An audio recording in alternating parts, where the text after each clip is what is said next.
Welcome back to an encore presentation of Soccer Talk Live. We're hanging with the most decorated Winter Olympian of all time, Apolo Ohno. So this whole career, most decorated Olympian of all time. Is there part of you that kind of wants to say, I'm going out on top? That's the, you know what, I've done everything I can possibly do in this sport. I'm going to leave while the party's still full. I had the same, I had the same thoughts after the 2006 Olympic Games.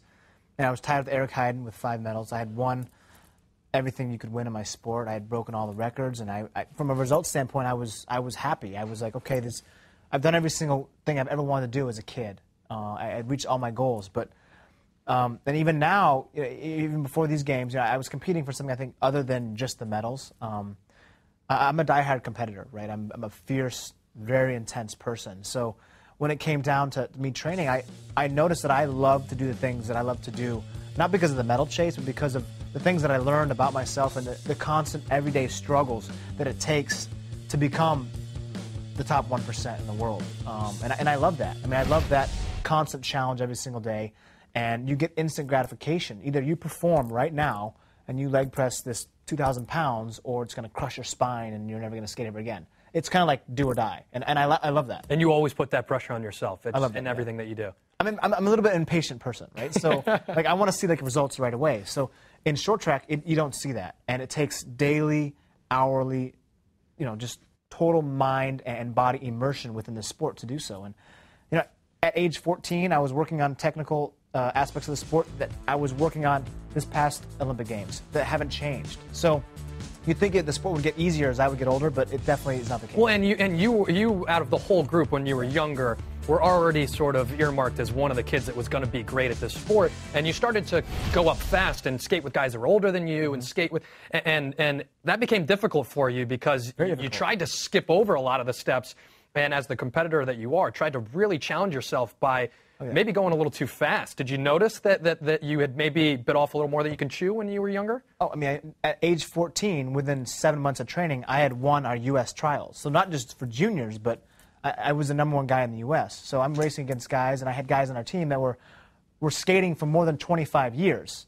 And I'm 14, and I'm supposed to be the captain. You're like, what are you guys doing after the race? They're like, we're going to go pick up our kids. And you're like, I'm going to go play video games and ride my bike home. Yeah, and everybody would go out after the competition to a banquet, and they all go drinking. And I'm thinking, I'm like 14. I'm like, wow, I have a lot of years before I can. You're like, I'll take a Shirley Temple up. Exactly. But it's those life, I had basically had to mature very quickly. And I was very lucky that the sport taught me so much. I was very lucky I had such a great dad in my life. And that's truly what it's about, is how do you deal with those obstacles and how to deal with the cards that you're dealt. So this is funny. Speaking of good role models in your life, one of the managers in England right now, Roberto Mancini, who's the manager of Man City, just came out in the press recently telling his players, I'm cool if you guys are having sex before and after the game, just no drinking. What do you think when a coach comes out and says that? I mean, do you think that there's... It's all, I mean, every coach is unique. Our coach would not say that. I mean, if he had his way, he'd have us locked in each room, privately for, he'd just put us away for each competition until it's time to take us out. I mean, so every coach is different. Do you think that's a myth, though, the sex before and after competitions, that messes with the body? Is that a myth, or do you think... It's not a myth. It's not a myth? Yeah, sex leg is what some people call it. It's physiological. It's an actual... It's proven. It's chemically, yeah. Oh, wow. But the way that affects each person is different, so that's where the... Mancini, you listening to this? We better give this guy a call. Because not every person is the same, so...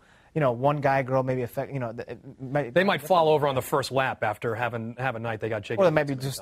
They're like, man, that guy looks very fluid out there today. Yeah. He's just gliding. Is he floating? What's going on? Well, speaking of gliding and performing well, you've also come up with a drink to help athletes. Before and after performance. Pre-Olympic Games, I decided that I want to do things outside of the sport. And so for the past 6 years of my life, I've always been involved in the health and nutrition industry, whether it was doing vitamins and nutritional supplements. So afterwards, I said, okay, I'm going to launch a company called 8 Zone, like the number 8. Mm-hmm. It's going to be about nutritional needs for people, a 24-hour daily supplement nutrition, and give people the type of nutritional vitamins and supplements that people would need in their lives to actually help perform better on a daily basis, not just for athletes. So I wanted to give people the knowledge and the help that I received as an athlete to be as healthy as I am today. Well, does some of that knowledge go over in your book, too, that you have? It does. A lot of the diet went there. A lot of the formulation for a lot of the multivitamins are there. And a lot of the concepts behind why I decided to do what I do.